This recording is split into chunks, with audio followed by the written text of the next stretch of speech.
Bom, a palavra de hoje era um pouco diferente, eu vou ser bem objetivo, então meu conselho é para que você venha junto comigo para a gente não perder nada, ok? Vocês estão comigo, amém? Galera do time do Next está aí? Vocês estão aí? Glória a Deus. Pastor, por que você sempre pergunta onde é que está o time do Next? É porque a gente tem um acordo. Eu falo o seguinte, gente, mesmo se vocês não entenderem nada do que eu estou pregando, vocês começam a falar como se tivesse incrível a pregação. Então por isso que pode ter algum maluco do time sentado perto de você, e eu falei assim, Deus é bom, e o cara está assim, yes, é isso, que revelação. É porque a gente já tem um acordo entre a gente, ok? Então não se assuste. Agora, se você não faz parte do time e quiser fluir junto comigo também, fica à vontade, ok? Vocês estão comigo? Show de bola. Então vamos lá, gente. Eu queria compartilhar isso hoje com Kezinha aqui, mas infelizmente hoje ela não pôde vir. Mas aconteceu algo muito engraçado essa semana. Na verdade não foi engraçado assim, mas depois que passa é sempre melhor de contar do que na hora que a gente está vivendo. Vamos falar a verdade. Eu fui com Kezinha para São Gonçalo, eu precisava levá-la ao médico. E levar a esposa ao médico já não é um programa legal. Você tem que ficar esperando, tem que esperar o horário de atendimento. Agora levar a esposa ao médico em São Gonçalo, no calor de 40 graus, não é tão legal assim. Mas eu tô lá, eu falei, claro amor, fica à vontade, pode marcar quantas consultas você quiser. E eu já pensei assim, cara, eu tenho que baixar alguns jogos para poder ficar lá me entretendo enquanto o Kezinha tá lá sendo atendida. A gente entrou no carro e fomos para São Gonçalo, programa perfeito. Até que no meio do caminho, olha que coisa louca, cara, eu tô perto do Rocha, tem alguém do Rocha aí? Não se manifesta, não se manifesta. Guarda isso para você. Só aquela pergunta que não precisa ser respondida, ok? Aí a gente tá passando perto do Rocha, e eu... Tinha que ser do Rocha, né, mano? Misericórdia. A gente tá passando perto do Rocha, lá em São Gonçalo. E aí, do nada, cara, tava tudo bem, cara. Ar-condicionado tava trincando. Som fluindo. Acho que estava ouvindo Central 3, para variar, a gente estava ouvindo lá. Paraty eu vou. E aí, do nada, o carro morre. Buf. Eu falei, sangue de Jesus tem poder. Na hora eu pensei, pai, eu já estou indo para o médico, eu estou em São Gonçalo, calor de 40 graus, a última coisa que eu precisava era o carro morrer aqui no meio da avenida, porque a avenida estava lotada de carros, meu irmão, num momento eu estou lá super feliz, no outro momento eu estou do lado de fora pedindo ajuda, falando, mano, me ajuda a empurrar aqui, pelo amor de Deus. Inclusive tem alguém do Next que passou por mim e não ofereceu ajuda, você está aí, mano? Quero abençoar a tua vida. Meia hora depois ele apareceu de bonito, falou, pastor, está precisando de ajuda? Eu falei, no caso agora não, irmão, obrigado. Precisava meia hora atrás, quando eu estava empurrando o carro sozinho, mas tudo bem. E aí eu tô lá, cara, empurrando o carro, e olha só que coisa interessante. O carro, Kezinha fez uma pergunta antes de sair, que ela sempre me faz, e sempre me irrita quando ela pergunta isso. Ela pergunta assim, amor, o carro está com combustível? Eu falo, amor, eu sou motorista, você não precisa se preocupar. Em 10 anos a gente nunca ficou parado por falta de combustível. Aí chega nessa semana, ela faz essa pergunta, amor, o carro está com combustível? Eu falei, amor, relaxa, está tudo certo. E aí do nada o carro morre, e para minha surpresa, gente, o que aconteceu? Não tinha combustível. Eu não sei o que é pior, é você ficar parado num sol, em meio de São Gonçalo, empurrando o carro sozinho, ou é a tua esposa olhar para você e falar com aquela carinha, eu te avisei. E eu te avisei. Quantos aqui são namorados já ouviram isso? É forte, mano, deve ter alguns namorados cutucando gente agora aí. Agora deixa eu te falar uma coisa, eu aprendi algumas coisas com esse momento incrível que a gente passou em São Gonçalo. A primeira coisa que eu aprendi é o seguinte, preste atenção nisso, porque isso pode ser libertador para alguns.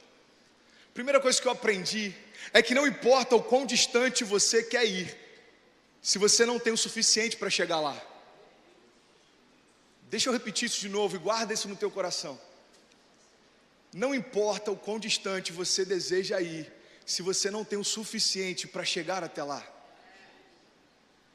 Cara, eu lembro que no início do meu ministério com jovens, eu ministrava muito sobre sonhos e propósito. E o que me deixava angustiado é porque eu via alguns jovens apáticos, eu via alguns jovens que pareciam que estavam vivendo uma vida sem propósito, e eu acreditava que na verdade é porque eles não tinham sonhos grandes que tirassem eles assim do sério, eles não sonhavam coisas tão grandes a ponto de ativar a fé deles. Então eu ministrava muito sobre sonhos e propósitos. Até que depois de um tempo eu entendi que a maior parte dos jovens que não vivem os sonhos de Deus não é porque não desejam viver coisas grandes, é porque talvez não tenham o suficiente para chegar até lá. Você pode declarar isso comigo? Diga, tão importante quanto desejar ir longe é ter o suficiente para chegar até lá.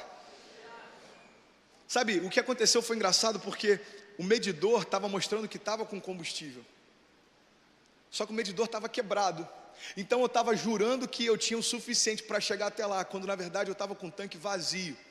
O carro está parado, a gente coloca no acostamento, e eu lembrei que tinha um amigo que podia me ajudar. Então a gente ligou para o meu sogro, falei: sogrão, vê alguém aí, por favor, da igreja, algum conhecido seu que possa ajudar a gente aqui. Eu estou parado com o carro, o Kezinha tem horário para o médico.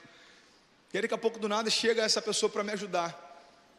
E é legal porque quando alguém chega para te ajudar, principalmente quando o carro para de funcionar por falta de combustível, a primeira coisa que você faz é ir para o posto, você compra combustível, coloca numa garrafa de 2 litros e dá tudo certo, sim ou não, gente? Só que o nosso carro, ele é off-road, então tem muita gente que acha que ele é diesel. Deixa eu só traduzir: off-road assim, é um carro 4x4, é um carro grande. Então tem muita gente que olha para ele e acha que ele funciona a diesel. Era o meu sonho que ele funcionasse a diesel, porque talvez eu economizaria um pouco mais, mas ele funciona a gasolina e etanol, ele é flex. E sabe uma outra coisa que eu acho interessante? Por algumas vezes, quando a gente emprestou o carro, se a gente não tivesse avisado o combustível que movia o carro, algumas pessoas teriam colocado diesel nele. E por mais absurdo que essa revelação pareça, se você não tiver o combustível certo, você não sai do lugar. Vocês estão comigo, gente? Amém? Não perde nada, porque essa pregação já está quase terminando. É a mais objetiva que eu já preguei até hoje, mas eu tenho certeza que vai virar algumas chaves dentro de você. Quando crê nisso, diga amém.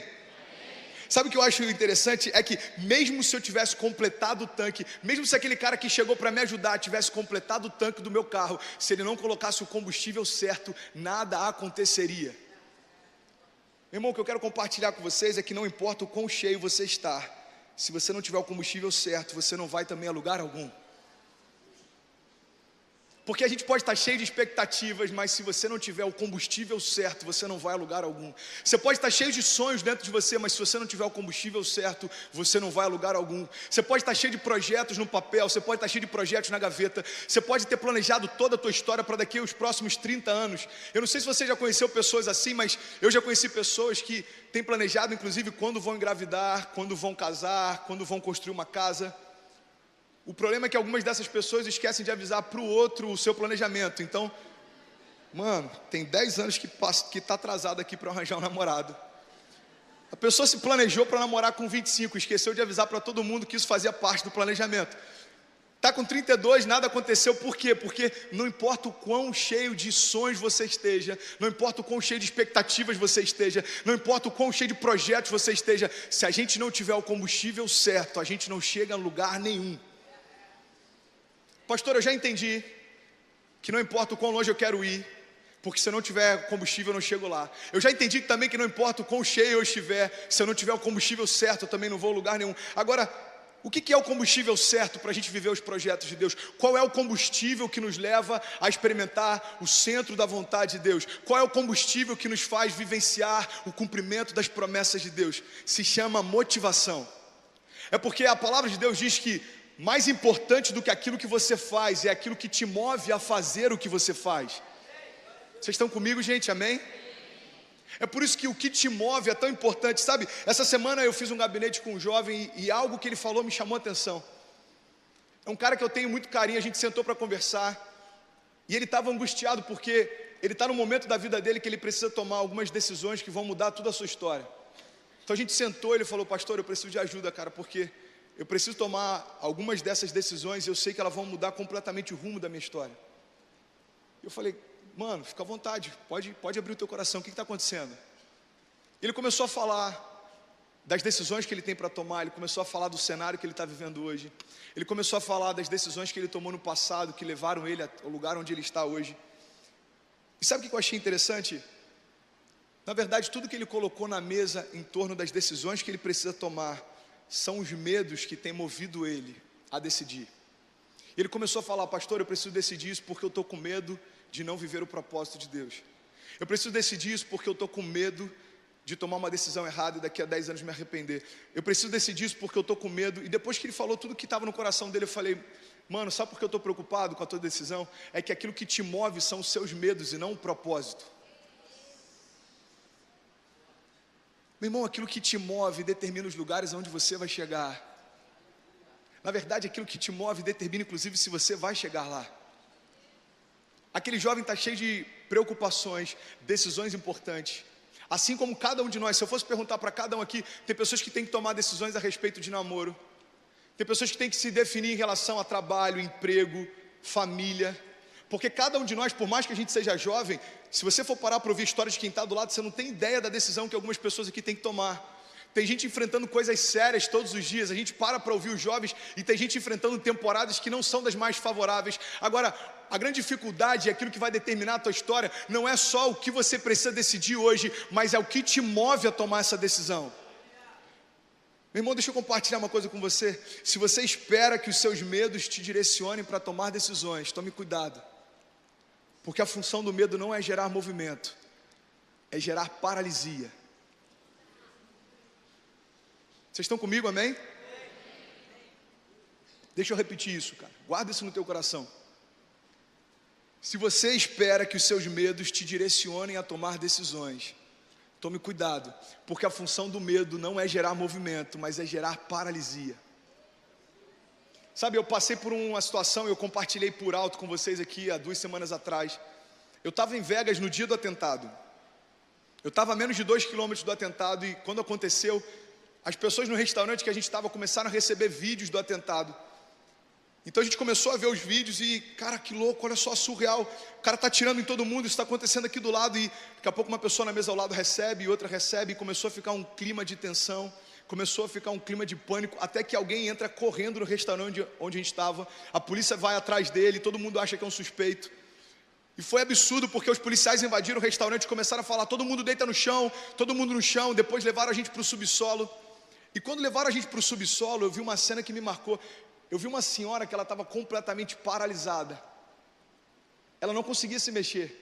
E as pessoas tentando ajudar ela, falando: senhora, por favor, acompanha a gente, é mais seguro aqui embaixo. E ela, eu não sei o que ela falava porque eu não falo inglês, mas eu entendi que era mais ou menos assim: eu até quero sair, mas eu não consigo me mover daqui. Meu irmão, não sei se você já teve uma experiência assim, mas uma coisa que a gente aprende em experiências traumáticas é que o medo nunca vai te impulsionar a ir para um lugar seguro, mas vai te paralisar a permanecer onde está. Aquela senhora tinha medo do atirador, aquela senhora tinha medo da morte, aquela senhora tinha medo do pior, mas o medo paralisava, enquanto a gente estava em busca de um propósito. O nosso propósito ir para o subsolo era sobreviver, e o propósito dela também. O problema é que o que nos movia era o propósito, e o que a paralisava era o medo. Tem alguém entendendo isso? Diga amém. Então o que eu quero compartilhar com vocês nessa noite é que aquilo que nos move determina os lugares onde a gente vai chegar e se a gente vai chegar lá. Quando você vai tomar decisões, deixa eu te fazer uma pergunta: o que é que te motiva? Os sonhos que estão no teu coração hoje, quais são as suas motivações? Os projetos que você tem, o teu chamado, a tua identidade, aquilo que você acorda todos os dias sonhando que vai se realizar, o que tem motivado o teu coração? Será que são os seus medos que têm te motivado ou será que é o propósito que tem te motivado?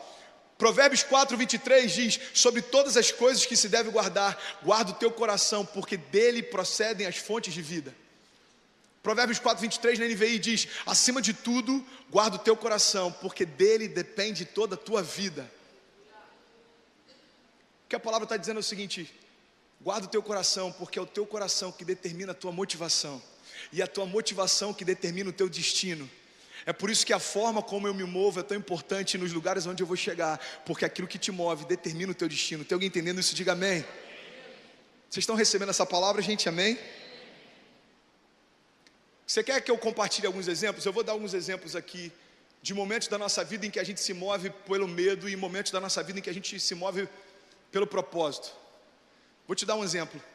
Sabe, tem pessoas que estão trabalhando para construir uma história. E tem pessoas que estão trabalhando com medo de não ter dinheiro no final do mês. Tem pessoas que estão namorando para construir uma família. E tem pessoas que estão namorando com medo de ficarem sozinhos. Tem pessoas que estão mergulhando em Deus porque querem construir um relacionamento. E tem pessoas que estão buscando Deus porque estão com medo de ir para o inferno. Eu poderia dar inúmeros exemplos, mas sabe qual é a diferença? Quando a tua motivação é um propósito, você está sempre fazendo algo com um propósito de construir. Quando a tua motivação é o medo, você está sempre fazendo algo com medo de não vivenciar algo. Só que a tua história não vai ser marcada pelos teus medos, mas pelos teus propósitos. A minha pergunta é: quantos querem viver os propósitos de Deus? Irmão, abre mão de todo medo. A palavra de Deus diz que o verdadeiro amor lança fora todo medo. O amor de Deus, ele veio para nos invadir de tal forma que você não vai mais se mover pelos seus medos. Preste atenção no que eu vou te falar. Pastor, eu estou há 10 anos solteiro, eu estou com medo de ficar encalhado. Meu irmão, esquece esse medo, ok? Porque como o pessoal brinca aqui, é uma realidade, encalhado não é quem está solteiro, encalhado é quem casou errado. Porque, meu irmão, ter uma sogra ruim é ruim. Eu não tenho, mas eu imagino que deve ser ruim. Agora, ter uma esposa ruim é pior ainda, filho. Fala a verdade. Então, o que eu mais vejo são casais que são recém-casados, já estão em crise. Por quê? Porque a motivação não foi a certa. Tem muitas meninas casando porque querem sair logo de casa. Tem muitas meninas casando porque querem logo construir uma história distante dos pais. Tem muita gente casando porque quer experimentar a liberdade que não tinha em casa. Se o que te impulsiona para construir uma família é o medo do passado, você não tem uma boa previsão de futuro. Agora eu não vim aqui, eu não sou um profeta do caos, eu não vim aqui para deixar você mal, eu vim aqui para trazer uma palavra de esperança. Tem alguém crendo nisso? Diga amém. Eu ouvi algo, tem alguém que falou assim: minha esperança vai chegar, fica tranquilo, vai chegar. Começa no medo, mas termina na cruz, está tudo certo. Inclusive a galera do teclado, se quiser, pode subir. Presta atenção nisso, gente.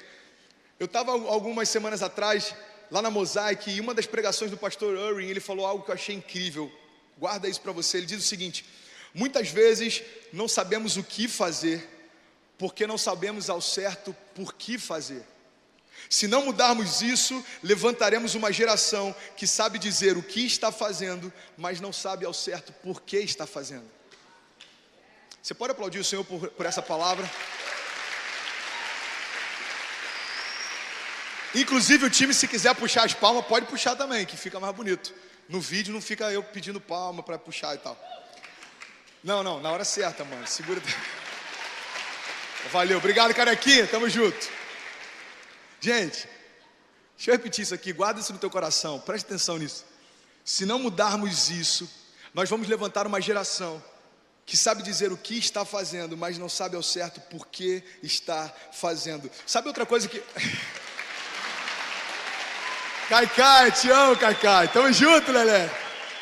Tinha que ser São Gonçalo. Presta atenção numa coisa. Alô, São Gonçalo. É forte, presta atenção numa coisa, gente. Sabe outra chave que eu aprendi com esse carro enguiçado?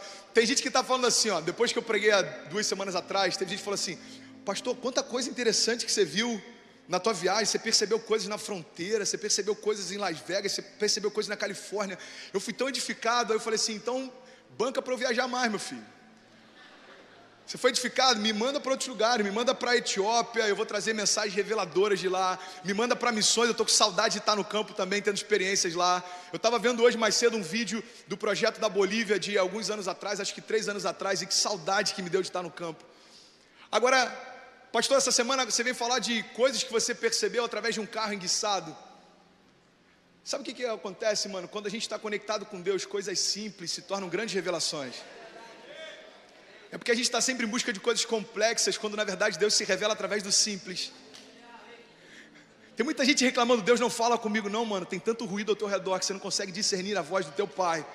Ele continua falando, mas ele não vai tentar brigar com ninguém para falar mais alto. Eu não sei se eu compartilhei isso com vocês, mas no livro eu acho que eu mencionei isso. Eu tive uma professora de literatura, que inclusive eu era apaixonado por ela. Eu me mudei da escola por causa da matéria dela, só para você ter ideia. Agora eu escrevi 2 livros. Pastor, eu te amo. Professor, eu te amo, obrigado, Deus me honrou. Mas eu não gostava de literatura. Eu não gostava da professora de literatura, vou ser sincero. Eu não gostava porque ela tinha um jeito peculiar, mas hoje eu entendo que ela estava certa. Sabe o que ela fazia? Ela entrava na sala e falava baixinho. Aí a turma estava lá fazendo barulho, todo mundo jogando papel, e ela falava mais baixo. E aí a turma ficava lá fazendo mó zoeira e ela falava ainda mais baixo. Eu falava: cara, essa professora é louca. E aí teve um dia que ela falou para a turma: gente, quanto mais bagunça vocês fizerem, mais baixo eu vou falar. E a turma perguntou: por que, professora? Ela falou: porque isso vai fazer com que os alunos interessados venham mais perto de mim. Eu não vou aumentar o tom da minha voz para que você ouça. Se você estiver interessado, se aproxime para que você entenda. E é basicamente assim que Deus se revela. Ei, eu não vou ficar gritando para tentar ter espaço dentro da tua semana. Eu não vou ficar competindo com Netflix. Se você quiser me ouvir, desliga o Netflix e para ouvir o que os céus têm para te dizer. Ei, eu não vou ficar batalhando com... Eu ia falar MSN, mano, tem 5 anos que a gente não usa isso. Eu vou ficar batalhando com o WhatsApp, eu não vou ficar batalhando com uma série de outras coisas que tentam te entreter. Ei filho, você quer ouvir os céus? Então para tudo ao teu redor, desliga os ruídos e deixa a minha voz invadir o teu coração. Deixa eu falar com você. Deixa eu te dar direção. Deixa eu te dar uma palavra que vai te direcionar nas decisões que você tem que tomar. Deixa eu encher o teu coração das motivações certas e retirar de você todo o medo. Agora, para que o medo saia e a motivação certa entre, a gente precisa ouvir o que Deus está falando com a gente. Pastor, como é que você conseguiu perceber essas coisas num carro enguiçado? Eu vou ser sincero, na hora tudo que eu queria era ligar o carro de novo, voltar para o ar-condicionado e ir para o médico. Mas depois que passa, a gente para e pensa assim, cara, o que eu posso aprender com essa experiência? Sabe algo que eu aprendi com essa experiência? É que vale a pena a gente sempre verificar o medidor, porque você pode estar andando com um tanque vazio sem saber disso. Eu estava andando com um tanque vazio, mas eu não tinha ideia disso. E você sabia que assim são muitas pessoas aqui, talvez quem está do teu lado, talvez até você. Já teve momentos na minha vida em que eu estava andando e eu achava que estava tudo certo, mas eu estava com um tanque vazio. Eu estava cansado, eu precisava de renovo, eu precisava de tempo com Deus, eu precisava de ouvir mais e falar menos, eu precisava aprender mais e ensinar menos, eu precisava ser mais ministrado e ministrar menos. Só que o problema da gente não perceber que está com o tanque vazio é que a gente coloca o ar-condicionado no máximo, e a gente vai para onde a gente quer ir, e a gente acha que tem o suficiente para chegar lá, até que no meio do caminho a gente para e percebe que a gente não tinha o que precisava para chegar lá. Todo o tempo estava gritando o medidor, mas os nossos olhos não estão focados ali, porque a gente acha que tem tudo o que precisa. Deixa eu te falar uma coisa, eu não sei como você está nessa noite, eu não sei como é que está a tua caminhada, eu não sei como é que está sendo o final de 2017, mas eu vim te encorajar a ser cheio da vida de Deus e receber dele o que você precisa para alcançar o que ele te prometeu. Meu irmão, tem tempos que a gente precisa sentar e ser reabastecido. Ontem na vigília eu ministrei sobre Eclesiastes 3, sobre a necessidade de discernirmos tempos e estações. Há tempo para todo propósito debaixo do céu, há tempo para todas as coisas, há tempo de se mover e há tempo de parar, há tempo de você fazer projetos e há tempo de desistir de projetos, há tempo de guerra e há tempo de paz, há um tempo determinado para todas as coisas, e discernir o tempo e as estações é o que vai determinar o quão longe a gente vai. Sabe, eu vi algo que me chamou muita atenção e eu já estou finalizando. Eu vi algo que eu achei lindo demais, cara, que fala sobre cada um de nós. Um pastor disse o seguinte: cada ser humano é na verdade uma máquina de significado. Você pode dizer isso para quem está do seu lado, só para eu beber água aqui rapidinho, e fala assim: você é uma máquina de significado. Fala para o outro lado que eu não consegui beber ainda, fala para o outro lado. Você é uma máquina de significado. E aí a gente ficou ouvindo e falou assim: ok, a gente é uma máquina de significado.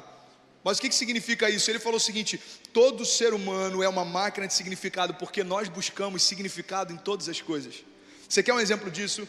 Você vê uma criança e quando ela começa a crescer, ela começa a construir a sua visão de mundo. E a primeira coisa que ela faz quando ela vê algo que ela não conhece, ela pergunta para alguém mais velho o que aquilo significa. Então a criança pergunta assim, Cecília sempre fala: pai, o que é isso? Eu falo: é um copo, filha. E para que serve? Serve para beber água, filha. Ok. Passou a ter significado para ela. Vocês estão comigo, gente? Amém? Aí a gente vai no shopping: pai, o que é aquilo? É um manequim, filha. E para que serve? Serve para expor as roupas. Ok, já passou a ter significado para ela. E quando a gente é criança, a gente vai construindo o significado das coisas ao nosso redor, de acordo com aquilo que vão nos ensinando, e a gente vai aprendendo. Depois que você coloca significado sobre as coisas que você conhece, não precisa mais. Uma vez que você deu significado a algo, aquilo já tem um significado permanente. Agora, sabe qual é o problema? O problema é que quando a gente cresce, continua buscando significado em tudo que a gente faz. É porque você foi gerado por Deus com um propósito. Você não nasceu por acaso, você não nasceu por engano, você não é fruto do acaso, você não é um erro do universo. Deus não joga dados, não foi um parto que não foi planejado. Tem jovens que ouvem isso a vida inteira: a gente não planejou, a gente estava namorando, eu e seu pai, sem querer aconteceu. Cara, por mais que os seus pais não tivessem planejado, você já é um projeto de Deus. Deus sempre sonhou com você, Ele sempre desejou você, Ele sempre se relacionou com você. Agora entenda algo: todos nós nascemos com um propósito específico e todos nós temos significados. É por isso que a vida inteira a gente está buscando significado naquilo que a gente faz. Na verdade é você buscando o teu propósito, é você buscando se envolver com o teu chamado, é você buscando entender a tua verdade, é você tentando entender os desígnios que Deus tem para você, é você tentando entender o que Deus deseja que você faça. Agora, o que eu tenho aprendido nesse tempo pastoreando jovens é que enquanto a gente não encontra o significado original, a gente acaba criando alguns paralelos. Meu irmão, se você não encontrou o significado original, você com certeza vai tentar criar um paralelo que sacie o teu vazio. Mas não tem nada que você faça que vai se comparar àquilo que Deus te chamou para fazer. Não tem nada que você tente ser que vai se comparar àquilo que Deus te chamou para ser. Porque a sua identidade foi feita por Ele, o teu chamado foi gerado por Ele, os teus propósitos foram criados por Ele. E só Ele pode te dar direção, e só Ele pode preencher o teu vazio. Tem alguém entendendo isso? Diga amém. Sabe o que eu acho interessante? O perigo da gente tentar criar significados diferentes daqueles que Deus criou para nós é que a gente pode estar desejando aquilo que Deus rejeita, a gente pode estar rejeitando aquilo que Deus deseja. Você sabia que tem gente que está a vida inteira se lançando num chamado que Deus nunca chamou para você ter? Tem pessoas que estão a vida inteira se lançando no ministério que Deus nunca te chamou para se lançar. Deixa eu falar uma coisa, tem um carismático aqui nessa noite. Tem algo poderoso que o carisma ministra, eu quero compartilhar com vocês nessa noite. E a Ágata pode vir junto comigo, o louvor já pode ir subindo. Preste atenção nisso. Cara, isso é poderoso demais. No carisma a gente aprende que o galardão, preste atenção nisso. O galardão significa aquilo que a gente recebe de acordo com aquilo que a gente construiu na nossa caminhada com Deus. Sim ou não, gente? Amém? Então a palavra de Deus diz que quando a gente chegar lá, a gente vai ser salvo, e quando a gente chegar lá, Deus vai nos dar um galardão que é diretamente ligado àquilo que a gente construiu aqui na terra. Quantos entendem assim? Digam amém. Agora deixa eu falar uma coisa para você. O galardão não está ligado à quantidade de coisas que você fez, mas o galardão está ligado à quantidade de coisas que você fez dentro daquilo que você foi chamado para fazer. É por isso que tem muita gente que vai chegar para Deus naquele dia e vai falar: Senhor, está aqui tudo que eu fiz, e vai ser lindo, e são coisas incríveis, e podem ser muitas coisas, mas talvez aquilo que você apresente para Ele seja completamente diferente daquilo que Ele esperava que você fizesse. É por isso que não existe nada que faça mais sentido para Deus do que aquilo que Ele te chamou para fazer. Vocês estão comigo, gente? Amém? Eu lembro que há algum tempo atrás eu fiz uma analogia aqui, é uma parábola fake, ok? Se você procurar na tua Bíblia ela não existe, mas eu achei ela incrível. Essa parábola diz o seguinte: estava Pedro, Jesus e os outros discípulos caminhando no meio do deserto, e Jesus chega para eles e fala o seguinte: olha, eu preciso que vocês peguem uma pedra e carreguem para mim. E aí os discípulos: ok, qualquer pedra, eu preciso que vocês peguem uma pedra e carreguem para mim. Então os discípulos vão lá, vão pegando pedras aleatoriamente, e Pedro, muito esperto, ele pega a menor pedrinha que tem, coloca no bolso, e ele vai levando na caminhada. Até que chega no momento da caminhada, Jesus fala: gente, vamos parar aqui rapidinho. Jesus encontra uma sombra no meio do deserto, um oásis, eles sentam lá, e Jesus fala: agora cada um pega a pedra que eu pedi para você carregar. E eles mostram para Jesus, e está lá Lucas com uma pedra gigante, e está lá João com uma pedra gigante, cada um mostrando a pedra que trouxe, eles cansados de carregar, e Pedro pega aquela pedrinha e apresenta, e Jesus diz: bom, agora que todas essas pedras se transformem em pão. E ele fala: agora pode jantar, porque esse é o teu jantar. Aí Pedro está assim: Senhor, isso aqui é uma migalha, eu não consigo jantar com isso. Pedro, foi a pedra que você se predispôs a carregar. Agora presta atenção, não termina aí não. Essa parábola é fake, ok, gente? Não procura na sua Bíblia, que ela não existe, não vai estar lá. E se tiver, eu estou preocupado com a Bíblia que você está lendo. Sério, eu estou preocupado. Me procura depois e me mostra ela. Jesus, depois da janta, fala: gente, é o seguinte, cada um pega mais uma pedra e vamos seguir. E aí Pedro fala assim: ah, mano, agora na moral, eu vou pegar uma pedra gigante. Aí Pedro pega uma pedra gigante, coloca em cima das costas, ele vai levando, ele vai se arrastando. E ele tá lá assim: mano, na moral, na hora do almoço eu vou tirar a onda, filho. Eu vou tirar a onda, olha o tamanho dessa pedra. Aí ele vai lá arrastando, e todo mundo lá na frente, e Pedro: peraí, Jesus, eu tô indo, carregando uma pedra gigante. Até que quando chega na hora do almoço, todo mundo senta, e Jesus fala assim: gente, vocês estão com a pedra aí que eu pedi para vocês carregarem para mim? E aí eles: estamos, Senhor. Então faz o seguinte, joga naquele rio ali, por favor. Aí eles: como assim, Jesus? Joga naquele rio ali, por favor. Aí eles: tá bom, deve transformar em peixe ou alguma coisa assim. Vão lá e joga no rio. E Jesus fala: bom, hoje não tem almoço não, gente, vamos seguir. E aí Pedro fica revoltado e fala assim: mas como assim, Jesus? Jesus pergunta: qual que é o problema, Pedro? Eu não entendi. Pô, você pediu para a gente carregar uma pedra para você, eu carreguei uma pedra gigante e agora não vai ter recompensa nenhuma. E Jesus faz a seguinte pergunta: Pedro,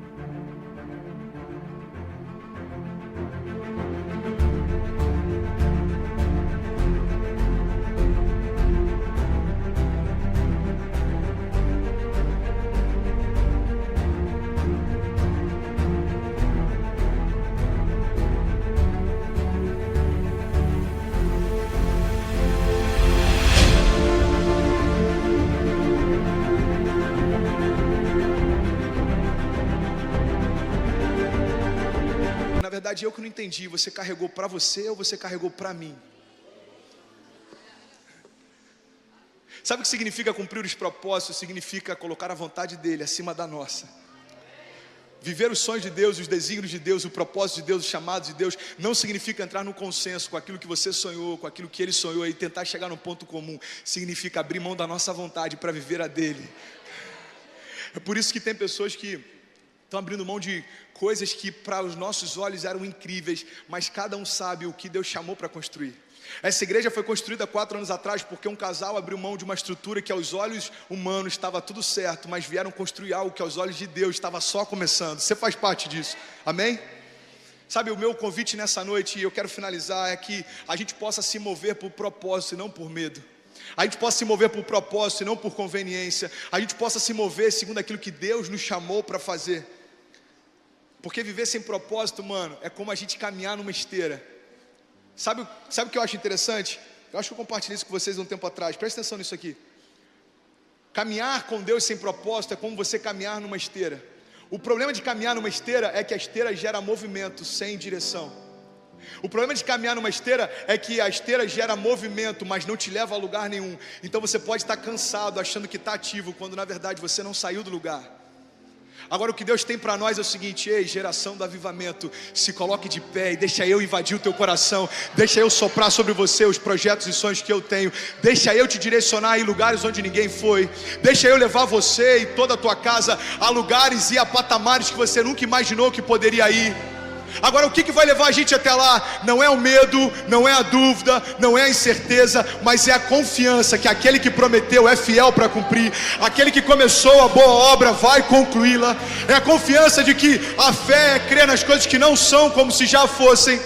Eu não sei o que você crê que te espera no futuro, mas eu quero te convidar em nome de Jesus a ficar de pé e declarar comigo que aquilo que Deus te prometeu vai se cumprir. Ele não é homem para que minta, nem filho do homem para que se arrependa. Agindo Deus, quem impedirá? Você pode fechar os teus olhos em nome de Jesus. Eu quero orar com você nessa noite. Feche teus olhos em nome de Jesus. Levante a tua mão o mais alto que você puder. Feche teus olhos. Sabe, eu quero falar sobre o propósito, e deixa eu falar algo que tem a ver comigo e tem a ver com cada um de nós aqui nessa noite. Você sabe qual é o teu propósito principal? O teu chamado, meu irmão, é dar a luz ao futuro. Porque nós somos a esperança da glória. A palavra de Deus diz que toda a criação aguarda com grande expectativa a manifestação dos filhos de Deus. A minha pergunta é: aonde estão os filhos de Deus essa noite? Aonde estão aqueles que vão mudar essa geração? Aonde estão aqueles que caminham por fé e não por vista? Você pode fechar os seus olhos e adorar Ele o mais forte que você puder nessa noite. Se renda a Ele, meu irmão. Deixa Ele invadir o seu coração. Deixa Ele invadir o seu coração.